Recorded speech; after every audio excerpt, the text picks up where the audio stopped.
저는 재작년 군대를 이제 제대해서 네. 신천지에 빠졌는데 기분이 너무 좋아가지고 네. 이제 제 페이스북 그 SNS에 네. 제대했다는 글을 올렸어요. 그런데 그 글을 본 친구 중에 이제 신천지 친구가 있었죠. 친한 친구였는데 몰랐어요. 저는 그러니까 이게 신천지의 특징은 친한 사람들이 붙어요. 이 친구가 저를 전도하기로 마음 먹었어요. 네. 그런데 1대1로 저에게 접근해서 성경 공부해볼래? 절대 이런 식으로 하진 않아요. 전도자와 전도 대상자의 1대1의 직접적인 만남은 신천지인들이 좋아하지 않아요. 대부분 신천지인들이 선호하는 전도 방식이 뭐냐면 제3자, 제4자, 이제 저와 관련이 없는 처음 본 신천지인들을 이용하는 거예요. 전도에. 우연히 만나는 것처럼. 나중에 신천지에 들어갔을 때, 입교했을 때 제 최종 전도자가 누구였는가를 그때 알아요. 그때까지는 얼굴조차 보지 못하는 경우가 대부분인데 그 전도 실적이 쌓여요. 이건 대단히 중요한. 나중에 말씀드리겠지만 전도 실적이 쌓여요. 저 같은 경우는 이제 이 친구가 저를 신천지 텔레마케팅 하는 친구들에게 넘겼어요. 제 번호와 이름과 이런 것을. 신천지 텔레마케팅 부서가 있어요? 부서가 아니라 그거를 모든 신천지 청년들이 훈련받게 되어 있어요. 근데 그 중에서 특별히 잘하는 친구들에게 팀장급. 전화가 넘어갔나 봐요. 넘어갔나 네, 봐요. 그래서 전화가 딱 와요. 목소리가 정말 예쁜 자매, 네. 목소리가 멋진 형제에게 전화가 딱 와요. 안녕하세요. 혹시 김강림님 되세요? 하고 물어봐요. 그러면 누구세요? 그러면 저희는 뭐 이런 식으로 말해요. 청춘생활백서라는 이름의 청춘 잡지 회사입니다. 잡지사입니다. 보통 그런 식으로 시작을 하거든요.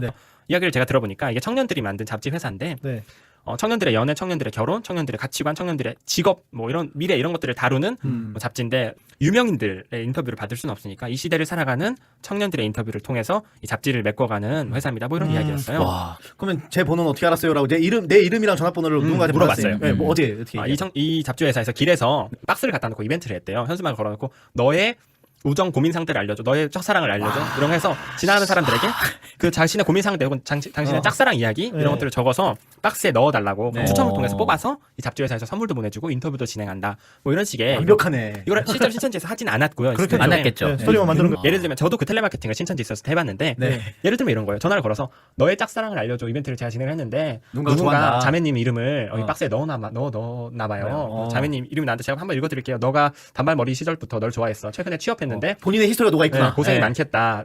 이런 기회가 돼서 내가 길에서 적었는데 나 이름을 말하지 못해서 미안해. 이런 식으로 제가 이제 읽어줘요. 그럼 그 자매가 누군지 알 것 같아요. 라는 반응들도 보일 때가 있어요. 그렇겠죠. 그 자리에 나갔습니다. 나가면은 보통 커피숍, 카페 같은 데서 3명이 앉아 있어요. 앞에 2명, 옆에 1명이 앉아. 이게 기본 틀이에요. 3명. 근데 모르는 거죠. 모르는 거죠. 2명이 앉아 있고 거죠. 1명이 지각하는 것처럼 나중에 오는 경우도 있지만 3명이 우선 기본 틀이에요. 기본 방식이고 이거 정말 많이 요즘 신천지가 청년 전도하는데 사용하는 방식이에요. 만약 청취자분들은 잘 들어주셨으면 좋겠어요. 네, 잘 들어주십시오. 이 앞에 앉아서 저를 인터뷰하는 기자가 있어요. 정말 말을 잘해요. 이 3명의 신천지인 중에 가장 선배. 이거 많이 해본 사람이 기자스러운 기자처럼 말을 해요. 질문 리스트로 가져와서 가정환경은 어떠셨어요? 고민이 있을 땐 어떻게 해결하세요? 뭐 이런 다양한 질문들을 해요. 옆에 앉은 사람은 노트북 혹은 패드를 가지고 와서 제 말을 받아 적어요. 작가처럼. 정말 기자처럼 보여요. 네. 이 받아 적는 사람은 보통 리액션 빼고는 말을 거의 하지 않는데 이 3명의 신천지인 중에 가장 후배, 이 역할을 막 배우기 시작한 사람을 하고요. 보통적으로 왼쪽에 앉은 사람이 재미있는데 이 사람은 저처럼 기자들에게 인터뷰를 받는 역할을 해요. 인터뷰어 역할을 하네요. 그래서 예. 저는 2명 기자만 있다고 들었는데 한 명 더 있길래 누구세요? 그랬어요. 그랬더니 이분은 원래 1시간 전에 인터뷰 약속된 분인데 좀 늦어지셨어요. 지각하셔서 강림 씨가 좀 같이 좀 하는 양해 좀 부탁드려요. 이러더라고요, 기자가. 제가 그러죠 뭐 하고 같이 했어요. 거기서 저도 모르게 사실 좀 마음을 연 게 있는데 이게 2대2라는 생각이 들었어요. 저처럼 아무것도 모르는 표정을 지은 사람이 하나 더 있으니까 이게 적어도 이상한 사람들이 아니구나 라는 생각이 들었어요. 이게 내 아군이 한 명 있구나. 신천지들이 이거를 장사를 수십 번 해봐서 이 심리적 기법을 사용해요. 그래서 엄청나다. 똑같은 질문 리스트를 이 왼쪽에 앉은 사람에게 먼저 해요. 그래서 뭐 직장은 어딜 다니세요? 하면은 이 사람이 저는 직장을 어딜 다니고 뭐 상사가 어떻게 힘들게 하고 막 재미나게 대답을 해요. 그럼 이 기자들이 너무 인터뷰 잘하신다. 저희 잡지에 너무 도움될 것 같아요. 라면서 저한테 똑같이 직장은 어디 다니세요? 이렇게 물어보는 거예요. 그럼 저는 건성으로 대답할 수가 없는 게 저도 칭찬을 듣고 싶잖아요. 그렇네. 옆에서 저렇게 지금 했으니까. 재미나게 대답을 하는 그 과정에서 정말 화기애애한 분위기거든요. 한 40분 인터뷰 진행되는데 그 안에 제 정보를 다 빼앗기는 거죠. 제가 뭘 좋아하는지, 뭘 싫어하는지, 교회는 어딘지, 마음을 더 열게 만드는 가정은 거군요. 어떤지, 군대는 뭐 어떤지, 신앙 상태는 어떤지 자연스럽게 빼앗겨요. 신천지 전도법의 특징은 전도 대상자가 정해졌을 때 그 전도 대상자의 정보 파악이 1단계거든요. 정파라 그래요. 정보파. 근데 그 사람에 대한 정보가 A4용지 앞뒷면을 꽉 채우지 않고는 전도 시작을 할 수가 없어요. 화기애애하게 이제 인터뷰가 끝이 났어요. 끝이 났고 왼쪽에 앉은 친구가 이런 말을 해요. 제가 심리상담을 전공하는 대학생인데 그건 뭐 인터뷰하다 다 알게 됐죠. 교수님과 함께 졸업 논문을 준비하고 있다. 보통 그런 식이에요.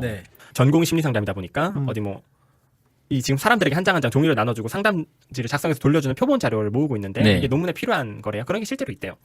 이거 수백 장이 필요한데 사람들이 작성해 주는 게 이게 아직 비공개다 보니까 가족들, 친척들, 친구들 거 조금 모은 게 단데 어디 공개할 수도 없고 이것도 인연인데 우리 기자님들이랑 강림 씨가 이거 좀 해주면 안 될까요? 하면서 주섬주섬 종이를 꺼내요. 이것도 인연인데 하면서 기자들이 이제 우리가 인터뷰를 하러 왔는데 이제 인터뷰를 받네 하면서 이제 논란 연결을 펼치죠. 기자들이. 물 흐르듯이 지나가거든요. 그냥. 네. 그럼 기자들이 막 해줍시다 하면서 그걸 해주는 거예요. 그럼 네. 저도 뭐 분위기에 휩쓸려서 하는 거죠. 그거를. 그게 애니어그램 혹은 MBTI 네. 실제 심리상담 자료인데 제 이제 성격도 빼앗기는 거예요. 성격이 그렇죠. 어떤지. MBTI 성향을 빼앗기는 거네. 성향을 빼앗기는 거죠. 왼쪽에 앉은 심리상담 대학생 이런 말을 해요. 혹시 이 표본이 우리 논문에 적합하거나 너무 독특하다, 훌륭하다 싶으면 이거 함께 준비해주는 교수님으로부터 연락이 갈 수가 있어요. 정확히 이틀 후에 교수라는 사람으로부터 이제 연락이 왔어요. 만나보자고. 네. 만나보자고. 너무 독특한데. 하고. 그러면 이제 거기서 좀 약간 거기서 좀 이상하다는 생각 들지 않았어요? 원래는 들어야 되거든요. 이렇게 제가 설명을 드리면 일반인 분들은 이상하지 않을까 이렇게 의심을 하시는데 네. 이거에 대한 예비, 네. 대비가 안 돼 있는 이 청년들이 이 상황에 확 휩쓸리면 네. 보통 여지없이 끌려가거든요. 처음에 나에게 전화한 사람, 그치. 네. 우연히 만난 두 기자, 네. 그 자리에서 우연히 만난 옆쪽에 앉았던 대학생, 네. 또 우연히 만난 교수라는 사람까지 설마 그 공을 들어가면서 그렇게 거짓말해서 그렇지. 나 하나 이단에 들어갈까 생각하기가 실제적으로 어렵거든요. 그러니까 우리 정말 심리상담을 가지고 이야기를 시작해요. 그거를 배우거든요. 신천지가 심리상담 기법을. 네. 그래서 그러겠죠, 당연히. 그런 사람들 보건반 교사라고 부르는데 이 보건반 보건반 교사. 자격증을 딴 교사들은 그걸 배워야 돼요. 야, 이 전문 용어 나오기 시작하네. 보건반 교사. 보건반 네, 교사. 보건반 교사. 그래서 저와 이제 만남을 시작해 처음에는 심리상담 이야기를 시작해요. 한 1개월 네. 지난 다음에야 성경 이야기를 하거든요. 강림아, 내가 기독교 심리 치료 전공하는 교수인데 네. 강림이 신학교 이번에 입학했다며 우리 성경이나 같이 읽어볼까? 성경적인 우리 치료 내가 연구에 도움이 될 것 같으니까 하면서 네. 이야기가 시작되는 거예요. 거기서부터 이제 거짓말을 시키는데 네. 거짓말이 정말 중요한데 그 거짓말이 완성이 안 되면 다음 단계로 안 넘어가거든요. 네. 네. 강림아, 내가 이렇게 무료로 상담해주는 경우가 별로 없어. 내가 보통 유료로 상담을 하는, 그래도 교수니까 이렇게 네. 하는데, 내가 강림아 또 논문도 도와주고 너무 마음에 들어서 이렇게 하는 건데, 이곳저곳 가서 말하면 내 입장이 좀 난처해져.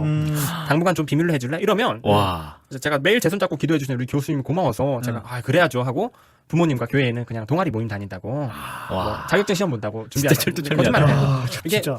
신천지도 그걸 알아요. 엄마 나 요즘 밖에서 어떤 교수님이랑 성경 공부해. 이러면 요즘은 잘한다 이러질 않죠. 난리나요. 교회가 뭐야. 성경 공부는 99% 이단이니까 검증된 사람이냐고 물어보죠. 네.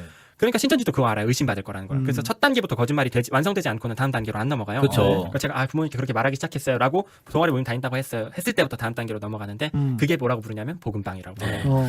아무것도 없어요. 간판도 없고 원래 간판이 없어요. 네, 아무것도 없어요. 예약제로 진행되는 거고요. 예약제로. 네, 신천지들만 이용할 수가 있고 복음방 때는 대단한 사실 신천지 교리를 배우지는 않아요. 네. 어떻게 하면 신천지로 들어갈 수가 있는가? 신천지 명부에 이름이 기록될 수 있는가가 중요한데 네. 신천지는 그걸 생명록이라 그래요. 신천지에서 운영하는 불법 성경 공부 학원을 졸업해야 졸업증을 받아야 들어갈 수가 있거든요. 아. 이게 7개월짜리 성경 공부 학원이에요. 네. 복음방이 그러면 그 7개월짜리 복음방은 그 학원 넣기 전에 추스르는 과정이에요. 그 학원을 할 만한 사람인가 알아보는 과정인데 이 학원이 일주일에 4번 월요일, 화요일, 목요일, 금요일 하루에 3시간씩 성경 공부를 하거든요. 네. 일주일에 12시간이죠. 네. 그걸 7개월 해야 돼요. 와. 그거를 2개월에 초등, 2개월에 중등, 2개월에 고등, 1개월에 새신자반 이렇게 배우는데 2개월 초등 때 비유풀이를 배우는 거예요. 그래서 반 올라갈 때마다 시험을 봐요. 서술형 시험을 봐서 네. 90점을 통과해야 들어가. 보건방은 기간이 있습니까? 복음방은 기간이 없어요. 센터 준비가 마련이 될 때까지 복음방을 하거든요. 월화목금이 비워질 때까지, 성경에 열심히 생길 때까지. 그 두 가지가 마련될 때까지 복음방을 하거든요. 센터를 할 만한 사람이 복음방 인원 현재 복음방 인원 한 7만 명 정도, 센터 인원이 3만 6천 명, 7개월 마치고 졸업하고 신천지 들어간 사람이 18만 명 정도.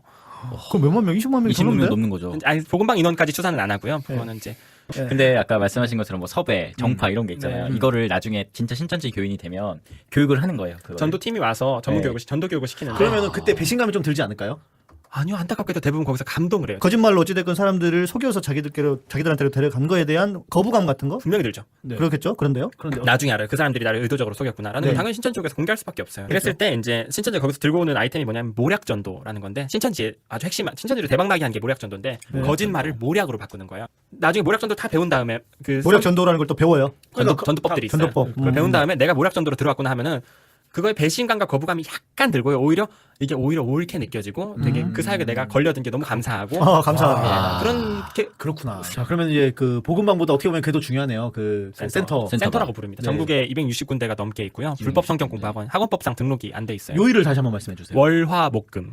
월화, 몇- 오전반, 오후반이 있고요. 그렇게요. 그러면 월화목금 일주일에 4번을 출석해야 되는 건가요? 그러면? 네, 4번 이상 결석하면 그 7개월 과정 동안 4번 이상 결석하면 제적이 됩니다. 월화목금이면 자꾸 같은 오전 때면 오전, 오후면 이렇게 뭔가 얘기를 안 시간대가 하고 옮겨지진 않아요? 오전 10시 반에서 1시, 그리고 네. 오후 7시 반에서 10시. 그러니까 오전반은 오전반만 가야 하고. 아니에요. 그냥 시간 되면 오전